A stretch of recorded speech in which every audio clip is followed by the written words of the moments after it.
Hello there guys, and welcome to my first ever guide on this YouTube channel. In this guide I'll be teaching you guys how to effectively take down Jad in the fight caves and claim your very own fire cape. Okay guys, so jumping straight into our requirements here. To start off with this guide, I'm going to quickly mention that these requirements are only tailored to fit my guide, and they may not be tailored to fit other people's guides.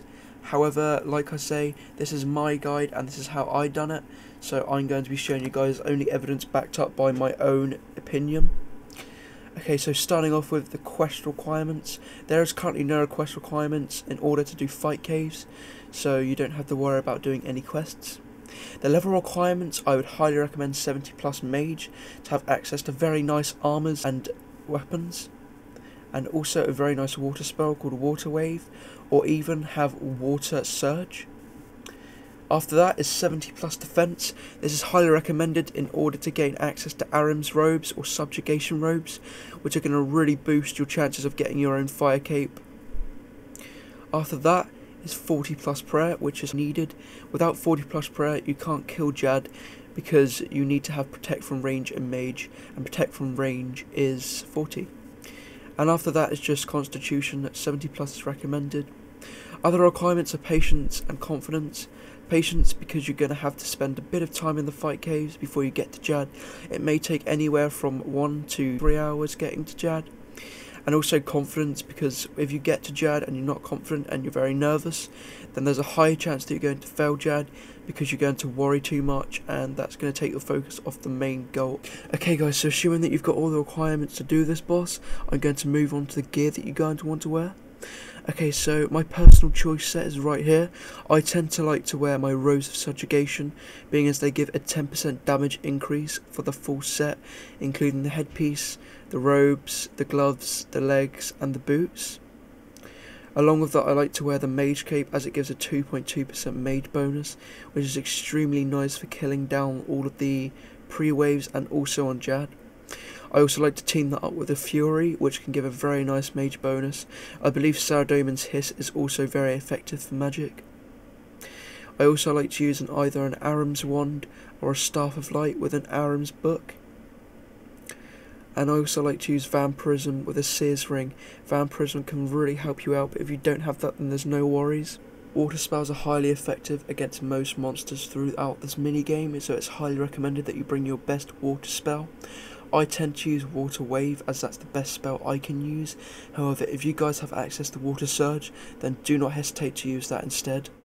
I've also quickly put together a cheap method for you guys that don't have as much money to spend on this, which is alternatively as good. You can use yourself some Batwing armor, an Amulet of Glory, any God Magic Cape, which is of course the Zamorak Cape again, or you can either use the Guthix or the Saradomin one, depending on which one you like the look of most. You can also use the Grypholic Wand and Orb, which do not degrade, so you can quickly resell them after. However, it's only a maximum of about 100k for both of them anyway, so it's relatively cheap. Or you can even use yourself a Mystic Water Staff, which will save you all the water runes that will be used throughout the fight caves. You can also use Vampirism, or you don't even need to use that. And as for the ring, you don't even need a ring. However, if you do want to use a ring and you do have enough, then a Seer's Ring is a very great alternative to not having any ring at all. And of course your best water spell, as I said in the last gear setup. So now that you guys have chose your pick of armor that you're going to be using, we're going to quickly move on to the invent setup. It's a very great idea to bring at least 5,000 of each rune consisting of air and water runes, because you never know when you're going to run out of runes, and it's better to be safe than sorry. 1 to 2 prayer renewal flasks is more than enough. However, I only find myself using 1, so you guys might not need more than 1 yourselves. However, if this is your first time doing so, I would recommend to bring 2 just to be on the safe side. 2 to 4 super restore potions is highly recommended, and maybe even more depending on your prayer level. However, I only have to use about 2 throughout the whole of the fight caves, so that's most I stick to. 1 super defense potion and 1 super magic is highly recommended for when you get to Jad, as you can take him down much easier and faster, and you'll have that little bit of a bonus while you're going through the fight waves.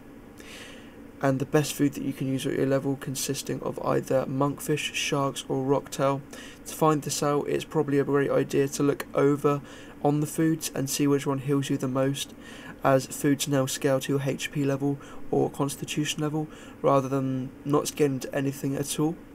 Alright guys, so you're kitted up and you're ready to do the fight case. What do we do next?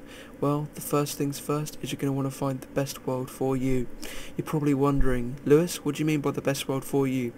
Well, when I say the best world for you, I mean the world with the least ping.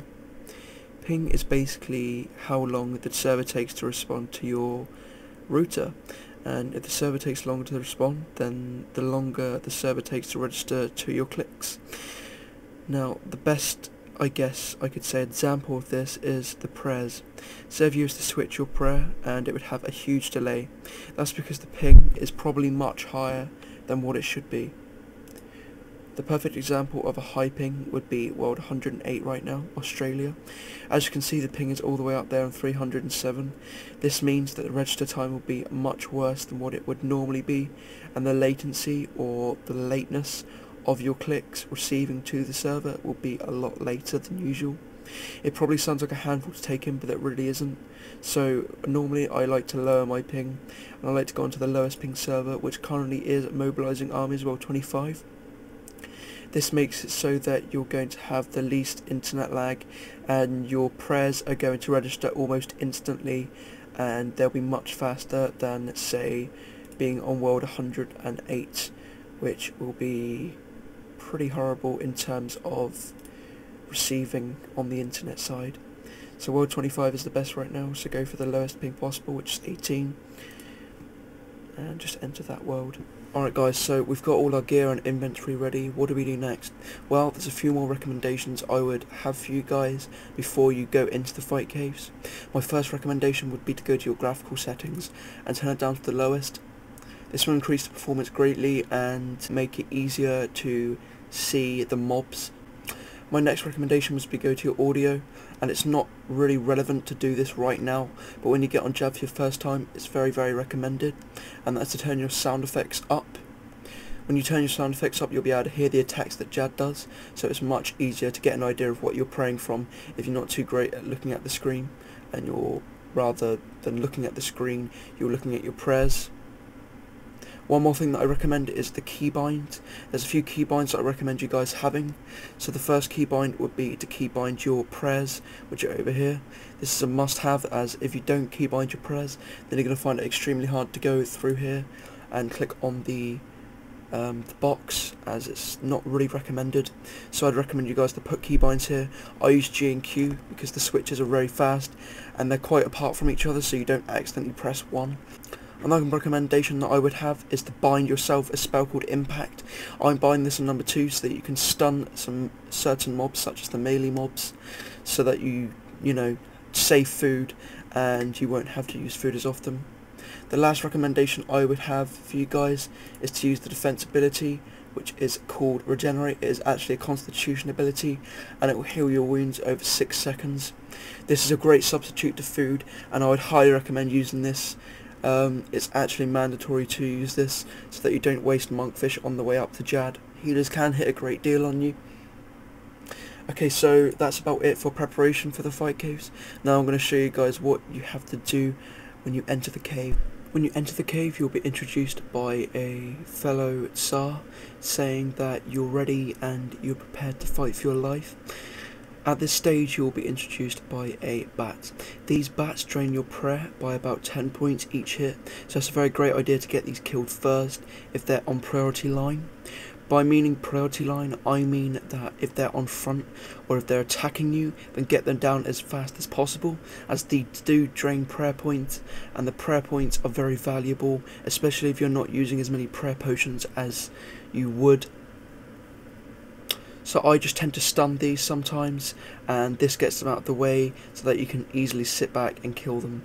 As you can see here, I'm going behind the rock. I believe this is called the Italy rock, and here you can safe spot pretty much everything. It's a very good idea to go behind the Italy rock at all times, so make sure you stick here. Unless the mobs spawn north, then it's okay to go out. So waves tend to continue like this. You'll normally get a bird first, and then you'll get 2 birds, and then it goes, after you've done 2 of the max enemy of that set, it will go to the next enemy, which will be the small melee guys who break into 2, as you can see right here.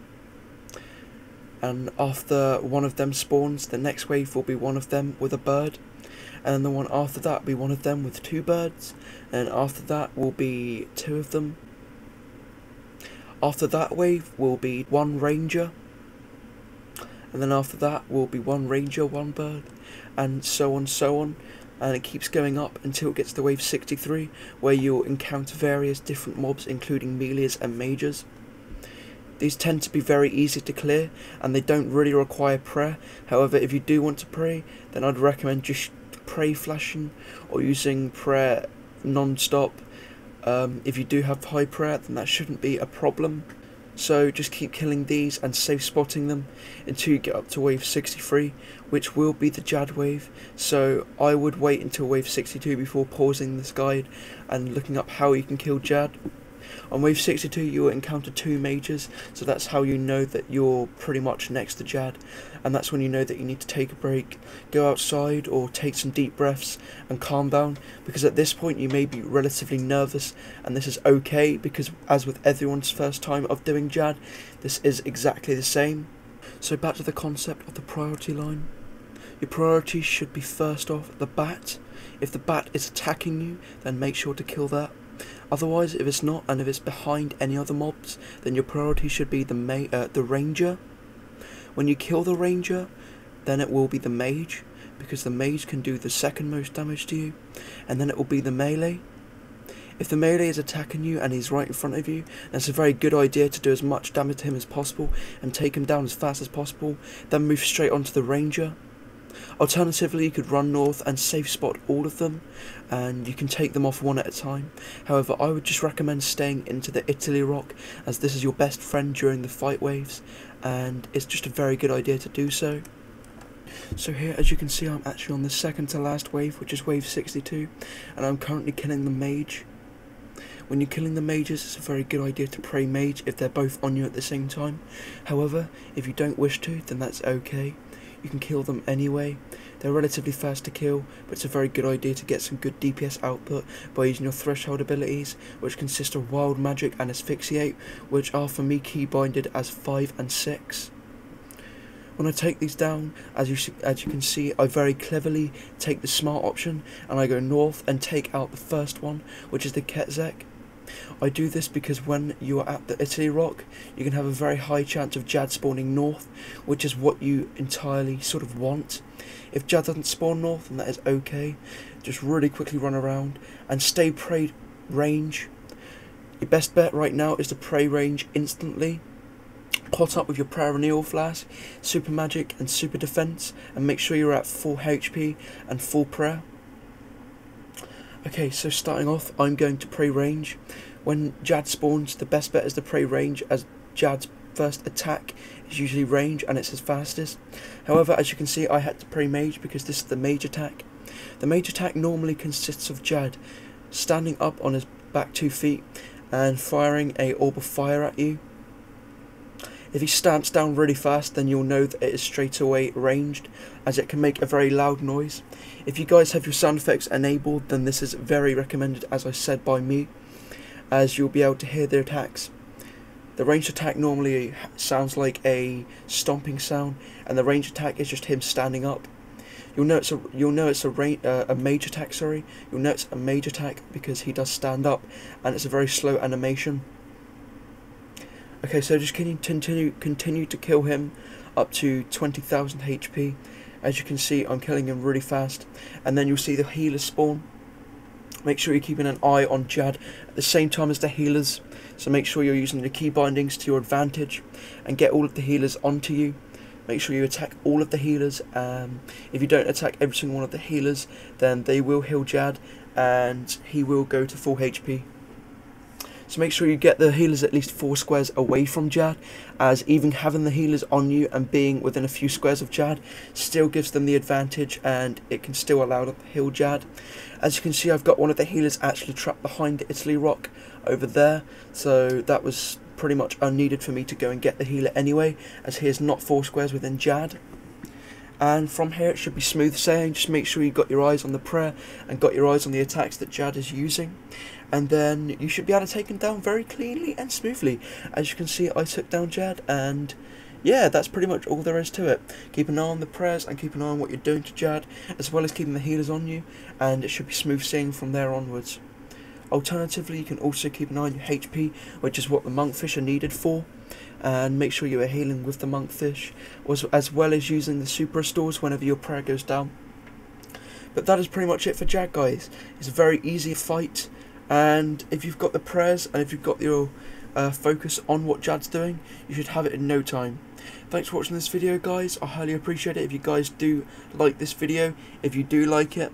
If you don't like it, then I would recommend you to leave a comment down below letting me know why you don't like it, and I can make some little changes to this video. Anyways, thanks for watching, guys, and as always, or as for today, as this is my first ever video, take care, and I shall see you in the next video. Peace.